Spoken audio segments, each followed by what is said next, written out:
हम प्रभु परमेश्वर को धन्यवाद देंगे आज की सुंदर सुबह के लिए। जो सुंदर सुबह प्रभु ने एक बार फिर से हमें दी है कि थर्सडे के दिन हम प्रभु के निकटता में हैं, उसके चरणों में हैं, ताकि प्रभु की महिमा कर सके। आज के दिन की शुरुआत हम प्रभु के इस वचन के साथ करना चाहते हैं, ताकि ये वचन हमारे जीवन में नई ताजगी, नया आनंद, नई खुशी दे और हम परमेश्वर की महिमा कर सके। आज के इस डिवोशन में आप सभी का स्वागत और वेलकम है और मैं आप सबको living Christian movement fellowship ministry की ओर से धन्यवाद भी देना चाहता हूं कि आप बराबर हमारे साथ जुड़े हैं, बराबर इसमें सहायता कर रहे हैं। प्रभु आपको और आपके पूरे परिवार को बहुत आशीष दे। रोमियो की पत्री के दूसरे अध्याय में और 7 पद तक हमने देखा था और आज प्रभु ने थर्सडे का दिन दिया है कि हम परमेश्वर की महिमा कर सकें और जो परमेश्वर की योजना है उसको पूरा कर सकें। आज मैं आपके सामने पढ़ना चाहूँगा 7 पद से लेकर 11 पद तक। जो सुकर्म में स्थिर रहकर महिमा और आदर और अमरता की खोज में है, उन्हें वह अनंत जीवन देगा। 8 पद। पर जो विवादी हैं और सत्य को नहीं मानते वरन अधर्म को मानते हैं, उन पर क्रोध और कोप पड़ेगा और क्लेश और संकट हर एक मनुष्य के प्राण पर जो बुरा करता है आएगा। पहले यहूदी पर, फिर यूनानी पर, परंतु महिमा और आदर और कल्याण हर एक को मिलेगा जो भला करता है, पहले यहूदी को फिर यूनानी को, क्योंकि परमेश्वर किसी का पक्षपात नहीं करता। परमेश्वर अपने इस वचन के पढ़े और सुने जाने पर आशीष दे। आमीन। दुआ करेंगे प्रियो। जीवन की अच्छी आशीषों के देने वाले हमारे उद्धारकर्ता प्रभु, हम आपके चरणों में झुके हैं। हम आपको धन्यवाद देते हैं, आपकी स्तुति करते हैं प्रभु जी कि आप हमें संभालते हैं, हमारी मदद करते हैं, अपने हाथों में रखते हैं, अपनी उपस्थिति का एहसास देते हैं। इसके लिए भी आपको धन्यवाद देते हैं। हमारी प्रार्थना, हमारी विनती प्रभु आपके अनुग्रह की दृष्टि हम पर बनी रहे, ताकि प्रभु जी हम आपकी महिमा कर सके, आपके नाम को ऊंचा उठा सके। हम प्रार्थना करते हैं हमारे भाई मोजिस फिलेमोन के लिए, आप उनको संभालें, उनकी मदद करें। जो शारीरिक अस्वस्थ है प्रभु जी आप तो जानते हैं। हमारी प्रार्थना आपका दया का हाथ आपके दास पर बना रहे, सुरक्षित रखें, हर परेशानी से, कठिनाई, दुख और मुसीबत से बचाएं। प्रभु हर एक के लिए हम प्रार्थना करते हैं। प्रभु हर एक की सुधि ले, आपके सारे पासबानों के लिए प्रार्थना करते हैं। कलीसिया के सारे उन भाई बहनों के लिए प्रभु जो आपके चरणों में हैं, हम प्रार्थना करते हैं हर एक को सुरक्षित रखें, हर बीमारी से, परेशानी से, कठिनाई से, आप दुख और मुसीबत से बचाएं। आपके सभी सेवकों को प्रभु आप क्या तुम्हें सौंपते हैं, हर एक की आवश्यकताओं की पूर्ति करें, हर एक को अपने हाथों में ले, आपकी ओर देखना सीखे, आपके नाम में आगे बढ़ते चले जाएं और जो आपकी योजना उसको पूरा कर सके। हे दया के धनी और विश्वास के योग्य परमेश्वर, हम प्रार्थना करते हमारे प्रदेश के लिए, प्रदेश राजस्थान के लिए, राजस्थान पर आपके अनुग्रह की दृष्टि चाहते हैं और यही प्रार्थना करते हैं आपकी सुरक्षा हर कदम पर मिले और आपका हाथ प्रभु जी यहाँ पर बना रहे। यहाँ के मुख्यमंत्री अशोक गहलोत जी को आप क्या तुम्हें सौंपते हैं, आप उन पर दया करें, आपका सुरक्षा का हाथ उनके साथ बना रहे, ताकि वो आप में सुरक्षित रहे, आनंदित रहे, खुशहाल रहें और आपकी महिमा कर सके। परमेश्वर हम प्रार्थना विनती करते हैं हमारे देश के प्रधानमंत्री के लिए, राष्ट्रपति के लिए, आप उनको भी संभाले, आपका सुरक्षा का हाथ उनके साथ भी बना रहे। हम बड़े आदर के साथ, दीनता, नम्रता के साथ प्रभु जी इस डिवोशन को आप क्या तुम्हें सौंपते हैं, इस पर आपके अनुग्रह की दृष्टि बनी रहे और हम आपके नाम में और आगे बढ़ते जाएं और बहुतों के लिए आशीष का, आनंद का कारण बन सके। बड़े आदर के साथ हम सभी को आप क्या तुम्हें सौंपते हुए इस विनती को अपने प्रभु, अपने धारकर्ता यीशु मसीह के नाम से मांगते हैं। आमीन।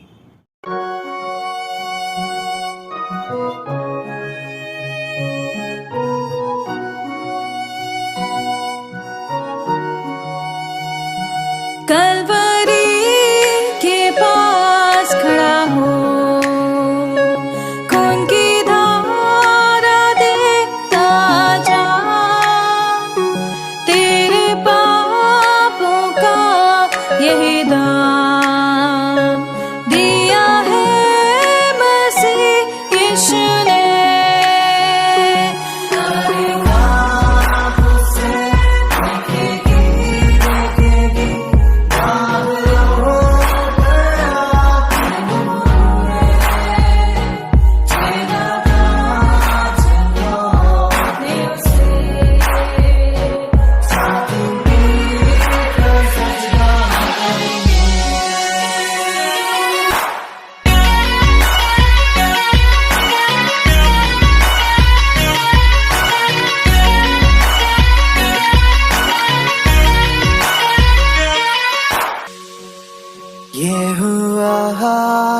तेरे लिए।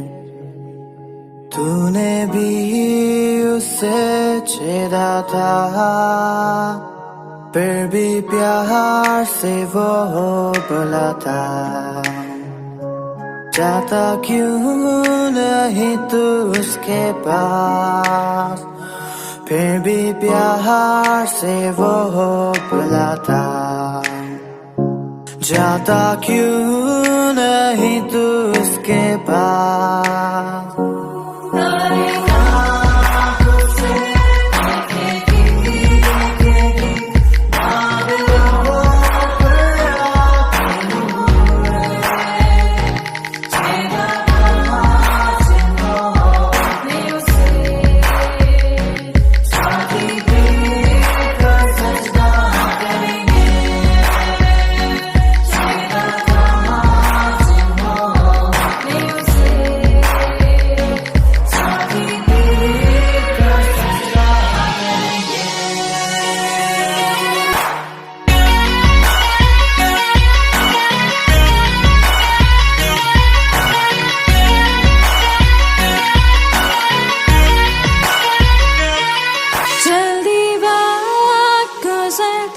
चाहता है, रात अंधेरी आती है, तौबा कर दरवाजा होगा बंद, कुछ ना होगा फिर पछताने से। तौबा कर दरवाजा होगा बंद, कुछ ना होगा फिर पछताने से।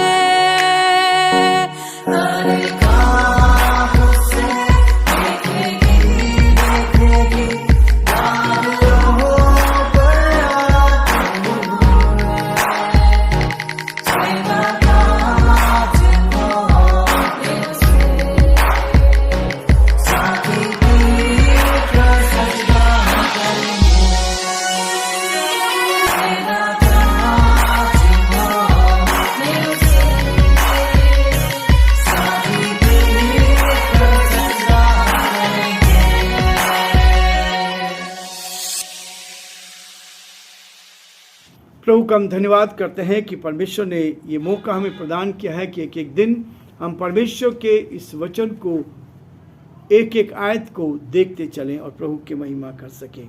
7 पद में लिखा है, जो सुकर्म में रहकर स्थिर रहकर महिमा और आदर और अमरता की खोज में है, उन्हें वह अनंत जीवन देगा। हमने इस बात को देखा था प्रियो कि अनंत जीवन किसको मिल सकता है।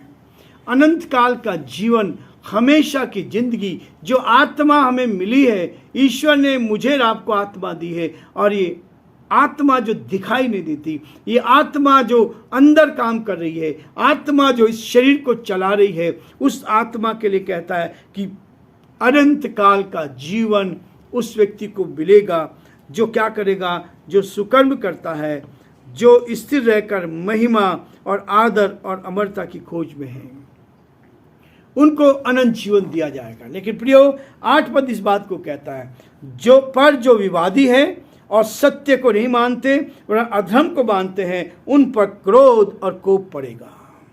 ये 2 तरह की बातें बाइबल हमेशा बता रही है। जहां से भी आप बाइबल को पढ़ोगे, सत्यता और उसके बाद दुष्टता, ये दोनों चीजें साथ चलती है।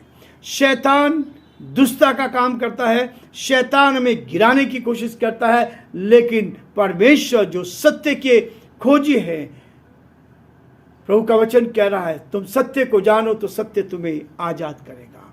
प्रियो, यूहन्ना यहाँ इस बात को कहता है कि जो विवादी हैं, जो विवाद करते हैं, बिना किसी उसकी सच्चाई को, जो सत्य है, सत्य दिखाई दे रहा है। ईश्वर ने सारी सृष्टि को बनाया, 6 दिन में बनाया, और आज 6 दिन के बाद संडे आता है, संडे की छुट्टी होती है, और परमेश्वर ने ये छुट्टी दी है। हर चीज बनाई है, सूरज, चांद, सितारे, बाइबल में एक एक चीज का वर्णन है।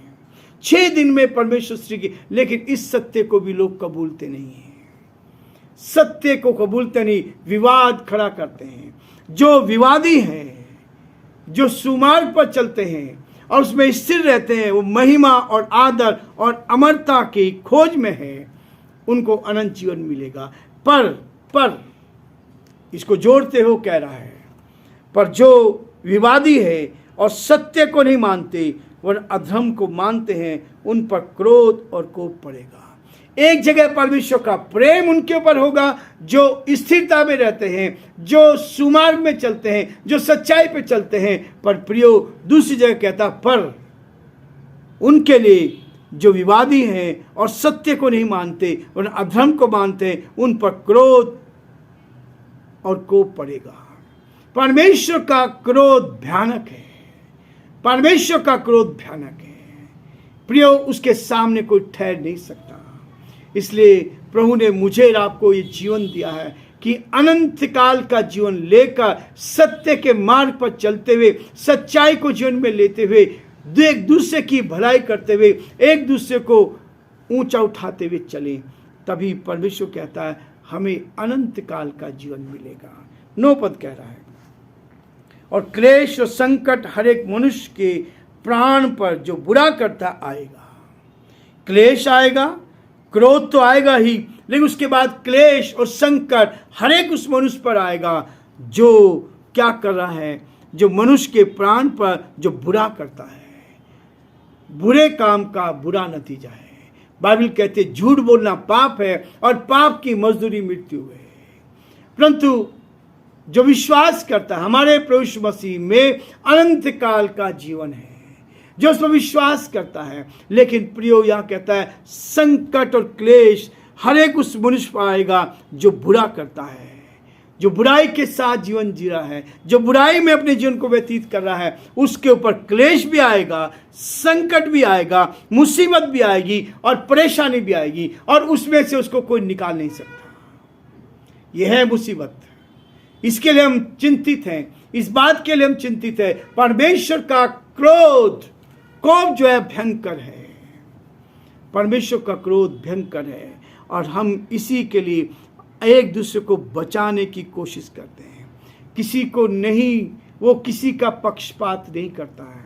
ये बाइबल को मानते हैं, ये बाइबल पे चलने की कोशिश करते हैं। इनके लिए अलग नियम है नहीं, हर एक व्यक्ति के लिए एक नियम होता है। हर व्यक्ति को वही नियम दिया गया है। परमेश्वर किसी का पक्षपात नहीं करता। वचन में इस बात को स्पष्ट कर दिया गया है, क्लेश और संकट हर एक मनुष्य के प्राण पर जो बुरा करता है आएगा। जो बुरा करता है उस पर आएगा, पहले यहूदी और फिर यूनानी पर। पहले यहूदी पर। यहूदी लोग इस बात को मानते हैं कि परमेश्वर हमारा पिता है, परमेश्वर हमारे साथ है, वो हम परमेश्वर की प्रजा है। लेकिन यदि वो भी बुरा कर रहे हैं तो पहले उन पर दंड आएगा, क्रोध आएगा, संकट आएगा। उसके बाद यूनानी जो अपने आप को ज्ञानवान समझते हैं, ज्ञानवान व्यक्ति सोचता है कि मैं ईश्वर को वैसे प्राप्त कर लूंगा, मैं ईश्वर को मानता नहीं हूं। पर वो कहता है क्रोध जब पड़ेगा तो पहले तो किस पे आएगा? यहूदी पर, फिर यूनानी पर। क्योंकि यहूदियों की आंखें खुली नहीं थी। जब यीशु मसीह संसार में था, उन्होंने उसको क्रूस पे चढ़ा दिया, क्रूस पे चढ़ा दिया है। और उसके बाद जब वो स्वर्गारोहण हुआ यीशु मसीह का, यहूदियों ने विश्वास किया और यूनानियों ने विश्वास किया, और जो उसके चेले थे वो आगे बढ़ते चले गए। प्रियो, आज हम ये रुकेंगे, कल फिर हम आगे बढ़ेंगे ताकि इस अध्याय में भी हम आगे बढ़ते जाएं और प्रभु की महिमा करते जाएं। प्रभु आप सबको बहुत आशीष दे, और प्रभु का हाथ आप पर और आपके परिवार पर बराबर बना रहे।